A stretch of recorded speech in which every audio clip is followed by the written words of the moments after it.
Audio 10। पुस्तक का नाम साधना से सिद्धि भाग 2। लेखक तपोनिष्ठ वेदमूर्ति पंडित श्री राम शर्मा आचार्य। आत्मिक प्रगति के लिए उपयुक्त वातावरण गंगा की गोद और हिमालय की छाया ही माना जाता है। साधना के इतिहास पे दृष्टिपात करने से प्रतीत होता है कि ऋषियों और साधकों का समुदाय इसी क्षेत्र में रहकर उपयुक्त प्राण चेतना उपलब्ध करने में सफल हुआ है। ऋषियों का जन्म तो विभिन्न क्षेत्रों में हुआ है, पर वे उपयुक्त वातावरण, मार्गदर्शन एवं सहयोग प्राप्त करने की दृष्टि से घर छोड़कर यहीं आ बसे। इससे उन्हें आरंभिक असुविधा तो हर परिवर्तन के होने पर होने जैसी हुई होगी, किंतु जब उन्होंने इस परिवर्तन का लाभ देखा तो कई असुविधाएं सहते हुए भी वे यहाँ जम गए और यहीं रम गए। उनके मन में लौटने का विचार तक नहीं आया। यही कारण है कि हिमालय एवं गंगा के तट वाला भाग अनादिकाल से ऋषि भूमि रहा है। परिस्थितियां बदल जाने पर भी वातावरण में वह ऊर्जा अभी भी किसी सीमा तक बनी हुई है। 7 ऋषियों की इस साधना भूमि में ही गायत्री नगर बसाया गया है। उसे सच्चे अर्थों में जीवंत तीर्थ कहा जा सकता है। प्राचीन काल के आरण्यकों में जो विशेषताएं पाई जाती थीं, प्रायः उन सभी का समावेश गायत्री नगर की ब्रह्मवर्चस्व प्रक्रिया के अंतर्गत करने का प्रयत्न किया गया है। स्थूल दृष्टि से यह क्षेत्र दूसरे भूखंडों की तरह ही धूलि, मिट्टी, पेड़, पानी जैसी पदार्थ संपदा से बना भर दिखता है, पर जिन्हें सूक्ष्म दृष्टि उपलब्ध है उन्हें उस परोक्ष की झांकी करने में कठिनाई नहीं होती कि साधना को सफल बनाने वाले आधार यहाँ अन्यत्र की अपेक्षा कहीं अधिक उपलब्ध हैं। गायत्री नगर की ब्रह्मवर्चस्व प्रक्रिया ने उच्च स्तरीय गायत्री उपासना के लिए इस क्षेत्र को सच्चे अर्थों में साधनात्मक बना दिया है। उसमें साधना की सफलता के सभी आवश्यक तत्व विद्यमान हैं। परंपरा और प्रक्रिया का समन्वय रहने से ही वह प्राण प्रवाह उत्पन्न होता है जिसको जीवंत और जागृत कहा जा सके। ऐतिहासिक विशिष्टता का परिचय देने वाले तीर्थ तो अन्यत्र भी कितने ही हैं, पर जिनमें आरण्यकों की प्राणवान ऊर्जा का लाभ प्रचुर मात्रा में मिल सके, ऐसे आश्रम इन दिनों अन्यत्र मिलना कठिन है। आत्मिक प्रगति का मूल आधार श्रद्धा अर्थात श्रेष्ठता से प्यार। एक ही मंत्र, एक ही साधना पद्धति और एक ही गुरु के मार्गदर्शन का अवलंबन लेने पर भी विभिन्न साधकों की आत्मिक प्रगति अलग अलग गति से होती है। कोई तेजी से आत्मिक विकास की सीढ़ियां चढ़ने लगता है तो कोई मंथर गति से आगे बढ़ता है। इसका क्या कारण है? मनीषियों ने इसका उत्तर एक ही वाक्य में देते हुए कहा है कि अध्यात्म क्षेत्र में श्रद्धा की शक्ति ही सर्वोपरि है। जिस प्रकार शक्ति के आधार पर भौतिक हलचलें और गतिविधियां संपन्न होती तथा अभीष्ट उपलब्धियां हस्तगत होती हैं, उसी प्रकार आत्मिक क्षेत्र में श्रद्धा ही अपनी सघनता या विरलता के आधार पर चमत्कार प्रस्तुत करती है। श्रद्धा विहीन उपचार सर्वथा निष्प्राण रहते हैं और उनमें किया गया श्रम भी प्रायः निरर्थक चला जाता है। श्रद्धा का महत्व बताते हुए गीताकार ने कहा है, श्रद्धा मयोयम पुरुषो यो यच्छ श्रद्ध स एव सः। अर्थात यह पुरुष श्रद्धामय है जो जिस श्रद्धा वाला है, अर्थात जिसकी जैसी श्रद्धा है, स्वयं भी वही अर्थात उस श्रद्धा के अनुरूप ही है। वह श्रद्धा ही है जो निर्जीव पाषाण प्रतिमाओं में भी प्राण भर देती है और उन्हें अलौकिक चमत्कारिक क्षमता से संपन्न बना देती है। मीरा ने कृष्ण प्रतिमा को अपनी श्रद्धा के बल पर ही इतना सजीव बना लिया था कि वह प्रत्यक्ष कृष्ण से भी अधिक प्राणवान प्रतीत होने लगी थी। श्रद्धा विश्वास के संबंध में रामायण में भी एक सुंदर प्रसंग आता है। सेतु बंध के अवसर पर रीछ वानरों ने राम के प्रति अपने विश्वास का आधार लेकर ही समुद्र में पत्थर तैरा दिए थे, किंतु स्वयं राम ने अपने हाथों से जो पत्थर फेंके वे नहीं तैर सके। इसी प्रसंग को लेकर शास्त्रकारों ने कहा है, राम से बड़ा राम का नाम, पर नाम में कोई शक्ति नहीं है। शक्ति है उस श्रद्धा में जो अलौकिक सामर्थ्य उत्पन्न करती है। साधारण स्तर के व्यक्तियों को भी असंप्रज्ञात समाधि की सिद्धि श्रद्धा के आधार पर उपलब्ध होने का प्रतिपादन करते हुए महर्षि पातंजलि ने कहा है, श्रद्धा वीर स्मृति समाधि प्रज्ञा पूर्वक इतरेशाम, अर्थात श्रद्धा वीर स्मृति समाधि और प्रज्ञा पूर्वक सामान्य योगियों की जो विधेय और प्रकृति लय नहीं है, असंप्रज्ञात समाधि सिद्ध होती है। अध्यात्म क्षेत्र में श्रद्धा की शक्ति ही सर्वोपरि है। इस प्रकार शक्ति के आधार पर भौतिक हलचलें गतिशील होती हैं और उनके सहारे अभिष्ट उपलब्धियां हस्तगत होती हैं। उसी प्रकार आत्मिक क्षेत्र में श्रद्धा ही मूल है। उसी की सघनता चमत्कार दिखाती है। श्रद्धा विहीन उपचार सर्वथा निष्प्राण रहते हैं और उनमें किया गया श्रम प्रायः निरर्थक चला जाता है। सामान्य लोक व्यवहार में भी दृढ़ता श्रद्धा विश्वास के आधार पर ही आती है।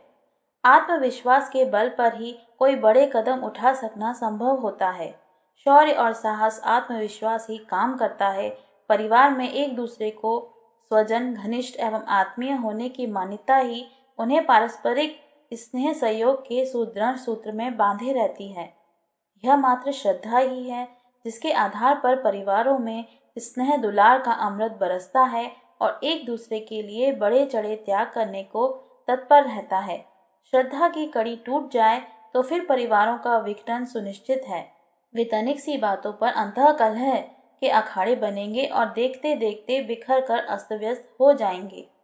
कृषि, उद्योग, शिल्प, खेल आदि सब में अपने कार्यक्रम के सही होने का विश्वास रखकर ही चला जाता है। व्यवसायी एक दूसरे पर विश्वास करके लेन देन करते हैं। बैंकें बड़े बड़े जोखिम उठाती हैं। उधार का आधार भी विश्वास है। कर्मचारियों के हाथ में व्यवसाय की लगाम रहती है। रसोइया भी विष देकर आसानी से सारे घर को मृत्यु की गोद सुला सकता है। पत्नी सारी संपत्ति लेकर गायब हो सकती है। यह आशंकाएं रहते हुए भी मनुष्य को विश्वास का ही सहारा लेना पड़ता है। अविश्वासी के लिए कोई कारोबार करना तो दूर, आशंकाग्रस्त जीवन की भयंकरता का बोझ संभालना भी कठिन हो जाएगा और वह चैन से जीवित तक नहीं रह सकेगा। ऐसी स्थिति में कोई किसी पर अपने गुप्त भेद तक प्रकट न कर सकेगा और दुरावपूर्ण मनःस्थिति की घुटन में घुटता हुआ उद्विग्न विक्षिप्त स्तर की जिंदगी जिएगा। श्रद्धा और विश्वास के बिना भौतिक जीवन में भी गति नहीं। फिर अध्यात्म क्षेत्र का तो उसे प्राण ही कहा गया है। आदर्शवादिता में प्रत्यक्षता हानि ही रहती है, पर उच्च स्तरीय मान्यताओं में श्रद्धा रखने के कारण ही मनुष्य त्याग बलिदान का कष्ट सहन करने के लिए खुशी खुशी तैयार होता है। ईश्वर और आत्मा का अस्तित्व तक प्रयोगशालाओं की कसौटी पर खरा सिद्ध नहीं होता। वह निश्चित रूप से श्रद्धा पर ही अवलंबित है। मनुष्य का व्यक्तित्व जिसमें संस्कारों का, आदतों का गहरा पुट रहता है, वस्तुतः श्रद्धा की परिपक्वता के अतिरिक्त और कुछ नहीं है। भिन्न भिन्न व्यक्तियों में भिन्न भिन्न प्रकार की आदतें और मान्यताएं अत्यंत गहराई तक घुसी रहती हैं और वे उन्हें छोड़ने को सहज ही तैयार नहीं होते। यह संस्कार और कुछ नहीं, चिरकाल तक सोचे गए, माने गए और व्यवहार में लाए गए अभ्यासों का ही परिपाक है। तथ्यों की कसौटी पर इन संस्कारों में से अधिकांश बेतुके और अंधविश्वास स्तर के होते हैं, पर मनुष्य उन्हें इतनी मजबूती से पकड़े होता है कि उसके लिए वे ही सत्य बन जाते हैं और सत्य और तथ्य कहकर वह उन पूर्वाग्रहों के प्रति अपनी कट्टरता का परिचय देता है।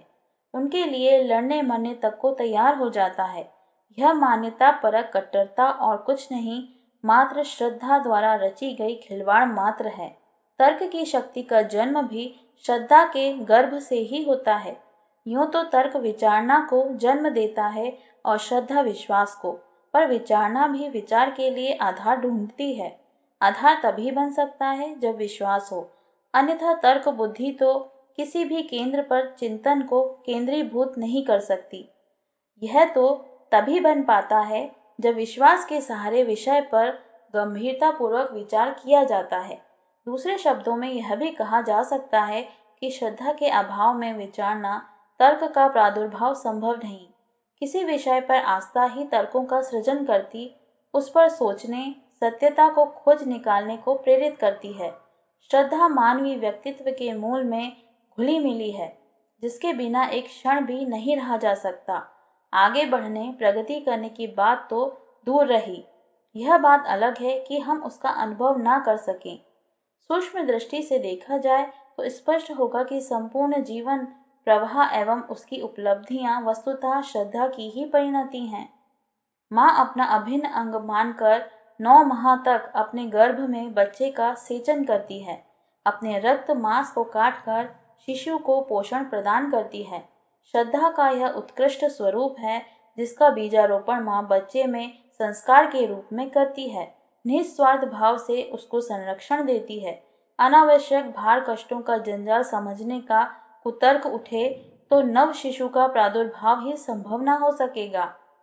यह श्रद्धा ही है जिसके कारण बच्चा माँ के सीने से चिपकने, स्नेह दुलार पाने के लिए लालायित रहता, रोता कलपता है। मूक भाषा वाणी से रहित नव शिशु की श्रद्धा एकमात्र माँ के ऊपर ही होती है। माता पिता भी निश्चल हृदय से बच्चे के विकास के लिए हर संभव प्रयास करते हैं। खाने पीने, स्वास्थ्य संरक्षण से लेकर शिक्षा दीक्षा के झंझट भरे सरंजाम जुटाते हैं। समग्र विकास ही उनका एकमात्र लक्ष्य होता है। तर्क तो हर बात को उपयोगिता की कसौटी पर कसता है। इस आधार पर कसने पर माता पिता को हर दृष्टि से घाटा ही घाटा दिखाई पड़ेगा। बात तर्क की मान ली जाए तो बच्चे का अस्तित्व ही शंका में पड़ जाएगा। दृष्टि मात्र उपयोगितावादी हो जाए तथा यह परंपरा प्रत्येक क्षेत्र में चल पड़े तो परिवार एवं समाज विश्रंखलित हो जाएगा। सभ्यता को अधिक दिनों तक जीवित नहीं रखा जा सकेगा। श्रद्धा ही पारिवारिक जीवन को स्नेह सूत्र में बांधे रहती है, सहयोग करने, अन्य सदस्यों के लिए अपने स्वार्थों का उत्सर्ग करने की प्रेरणा देती है। पारिवारिक विघटनों में इसका अभाव ही कारण बनता है। पति पत्नी के बीच मनमुटाव, सदस्यों के बीच टकराहट का कारण अश्रद्धा है। तर्क एवं उपयोगिता की कसौटी पर कसने पर तो वृद्ध माता पिता का महत्व भी समझ में नहीं आता, वे भार के रूप में ही दिखाई पड़ते हैं। किंतु श्रद्धा दृष्टि जानती है कि उनका कितना ऋण चढ़ा है। उनके स्नेहाशीर्वाद को पाने की कामना आजीवन बनी रहती है। यह भाव दृष्टि तो श्रद्धा की ही उपलब्धि है, जो सदा एक युवक को माता पिता के समक्ष नतमस्तक किए रहती है। मनुष्य के व्यक्तित्व की ढलाई श्रद्धा की भट्टी के सानिध्य में होती है। इस श्रद्धा तत्व की गरिमा को यदि स्वीकार किया जा सके तो यह भी मानना पड़ेगा कि उसे विकसित, परिष्कृत एवं परिपक्व करने के लिए आस्तिकता की मान्यता का अवलंबन लेना आवश्यक है। ईश्वर के अस्तित्व की आस्था और उसके साथ तादात्म्य बिठाने के प्रयास में इतना लाभ प्रत्यक्ष मिलता है कि मनुष्य की आदर्शवादी निष्ठाएं परिपक्व होती हैं और उसके सहारे व्यक्ति ऐसा आदर्शवादी बनता है जिसमें आत्मा के अस्तित्व का परिचय भीतरी और बाहरी दोनों क्षेत्रों से प्राप्त किया जा सके। श्रद्धा को मानवता का बीज कह सकते हैं। वही उगता, बढ़ता और परिपुष्ट होता है जो जीवन वृक्ष को स्वर्गस्थ कल्प वृक्ष के समतुल्य बना देता है। चेतना का वर्चस्व उसी से निखरता है। नर वानर का मानव, महामानव, अति मानव की दिशा में बढ़ चलने का साहस एवं बल श्रद्धा के सहारे ही संभव होता है। श्रद्धा और आस्तिकता का एक दूसरे के साथ अन्योन्याश्रय संबंध है। ईश्वर का अनुग्रह श्रद्धा के रूप में ही मिलता है और जैसे ही इस तत्व की जितनी उपलब्धि हो जाती है, उसके जीवन को वंदनीय बनने की संभावना उसी अनुपात से परिपुष्ट होती चली जाती है। इस स्थिति को रिद्धियों और सिद्धियों की जननी कहा जा सकता है। आस्तिकता का यह परोक्ष प्रतिफल है जिसमें संदेह का कोई गुंजाइश नहीं है। पूजा का प्रत्यक्ष प्रतिफल मिलने में संदेह होने पर भी इस श्रद्धा के वरदान को असाधारण वरदान की ही संज्ञा दी जा सकती है। जीवन को किसी निर्दिष्ट ढांचे में ढाल देने वाली सबसे प्रबल एवं उच्च स्तरीय शक्ति श्रद्धा है। यह अंतःकरण की दिव्य भूमि में उत्पन्न होकर समस्त जीवन को हरियाली से सजा देती है। श्रद्धा का अर्थ है श्रेष्ठता के प्रति अटूट आस्था। यह आस्था जब सिद्धांत एवं व्यवहार में उतरती है तो उसे निष्ठा कहते हैं। यही जब आत्मा के स्वरूप, जीवन दर्शन एवं ईश्वर भक्ति के क्षेत्र में प्रवेश करती है तो श्रद्धा कहलाती है। आस्थाएं प्रेरणा भरती हैं, गति देती हैं, बढ़ने के लिए गति और सोचने के लिए प्रकाश प्रस्तुत करती हैं।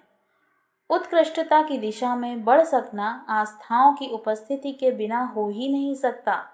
निष्ठा से संकल्प उठता है और संकल्प से साहस और पराक्रम उभर कर आता है। तन्मयता और तत्परता इसी अंतः स्थिति में किसी प्रयास से नियोजित होती हैं और मन एवं कर्म का ऐसा स्तर बन पड़ने पर ही महत्वपूर्ण प्रगति संभव होती है।